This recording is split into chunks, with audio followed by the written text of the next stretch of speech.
മൈവാ cells, Kasaragod, Kanhangad, Mangalore. നമ്മളൊരു ഭരണം മാറണമെന്ന് ആഗ്രഹിക്കുന്നത് എപ്പോഴാണ്? ആ ഭരണം ജനവിരുദ്ധ നടപടികളുമായി മുന്നോട്ട് പോകുമ്പോഴാണ്. അതാണ് യാഥാർത്ഥ്യം. ആ യാഥാർത്ഥ്യമല്ലേ നമ്മൾ 2014 മുതൽ ഈ നിമിഷം വരെ കണ്ടുകൊണ്ടിരിക്കുന്നത്? പലയിടങ്ങളിലും നിങ്ങളൊന്ന് നോക്കിക്കണ്ടാൽ തന്നെ മനസ്സിലാവുന്ന ഒരു വലിയ കാഴ്ച എന്ന് പറയുന്നത് വോട്ടിംഗ് മിഷനുകളിൽ അട്ടിമറി നടത്തുന്നു. ജനാധിപത്യ മര്യാദകളെ ലംഘിച്ച് വോട്ടർമാരെ ക്രൂരതകൾക്ക് ഇരയാക്കുന്നു. BJPക്ക് അനുകൂലമായി നിന്നില്ലെങ്കിൽ ശക്തമായിട്ടുള്ള നടപടികൾ ഞങ്ങളുടെ ഭാഗത്ത് നിന്ന് നേരിടേണ്ടി വരുമെന്ന് വോട്ടർമാരെ ഭീഷണിപ്പെടുത്തുന്നു. ആൾക്കൂട്ട കൊലപാതകങ്ങൾ, മനുഷ്യനെ വേട്ടയാടി ഇഞ്ചിഞ്ചായി കൊല്ലുകയും അവന്റെ രക്തത്തിന് വേണ്ടി ദാഹിക്കുന്നവർക്ക് നിയമപീഠങ്ങൾക്ക് മുന്നിൽ സംരക്ഷതയൊരുക്കി തീർത്ത ഒരു ഭരണമായിരുന്നു ഇത്.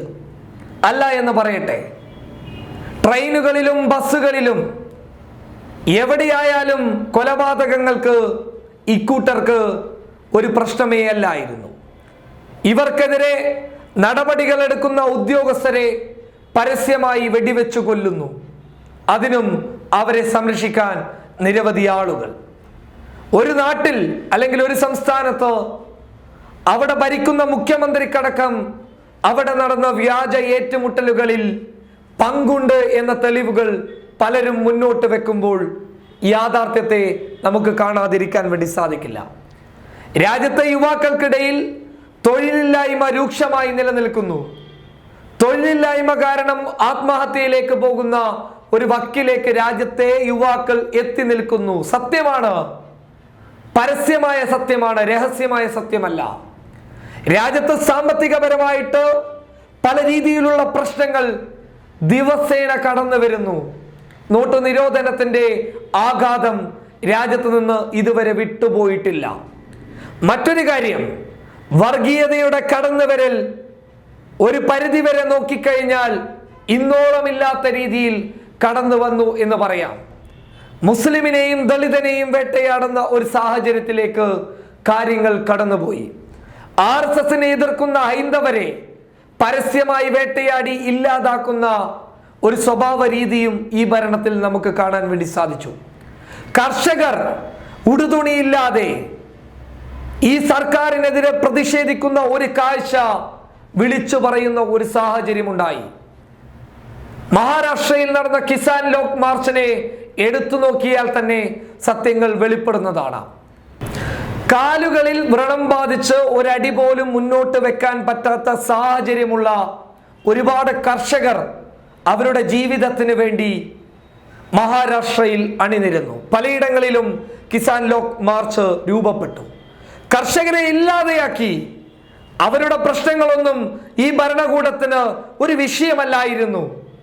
അവരുടെ കഷ്ടപ്പാടുകൾ, അവരുടെ ത്യാഗങ്ങൾ ഈ ഭരണകൂടത്തിന് ഒരു തരി പോലും ബാധിക്കാത്ത രീതിയിലായിരുന്നു കർഷകരോട് ഈ ഭരണകൂടം പെരുമാറിയത് എന്ന യാഥാർത്ഥ്യം പലതവണ പല രീതിയിൽ നമ്മുടെ അടുക്കൽ വിളിച്ചു പറഞ്ഞതിന്റെ സത്യം, യാഥാർത്ഥ്യം നമ്മുടെ മുന്നിൽ നിൽക്കുമ്പോൾ പോലും ഒരടി പോലും അവർക്ക് വേണ്ടി മുന്നോട്ട് വെക്കാൻ പറ്റാത്ത ഒരു ഭരണകൂടം.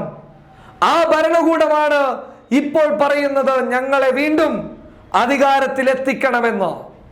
രാജ്യത്തെ ജനങ്ങളുടെ പ്രശ്നങ്ങൾ ഒരിക്കൽ പോലും ന്യായമായ രീതിയിൽ കൈകാര്യം ചെയ്യാത്ത ഈ ഭരണകൂടം, ഈ സർക്കാർ വീണ്ടും അധികാരത്തിൽ വരണമെന്ന് അവർ തന്നെ പറയുമ്പോൾ അതിനുവേണ്ടി മാമാ പണിയെടുത്തു കൊടുക്കുന്ന മാധ്യമ ധർമ്മം പണയം വെച്ച മാധ്യമ പ്രവർത്തകർ, മാധ്യമ സ്ഥാപനങ്ങൾ, കോർപ്പറേറ്റിന് വേണ്ടി മാമാ പണിയെടുക്കുന്നവർ എന്ന് വേണം ഇവരെ വിശേഷിപ്പിക്കാൻ.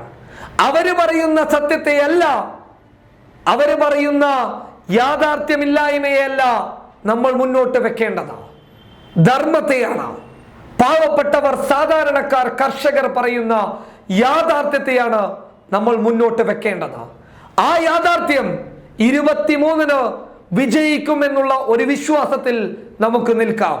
അല്ലെങ്കിൽ നമ്മുടെ ജനങ്ങളെ, നമ്മുടെ രാജ്യത്തെ ഒരു വിഭാഗം ജനങ്ങളെ നമുക്ക് വിഡ്ഢികളായി ചിത്രീകരിക്കേണ്ടി വരും. കാരണം കൊണ്ടും കൊണ്ടും കൊണ്ടും പഠിക്കാത്തവർ ഇനി എന്ത് ചെയ്യും എന്നുള്ളതിന്റെ യാഥാർത്ഥ്യം അവർ തന്നെ തിരിച്ചറിയട്ടെ. News desk public Kerala.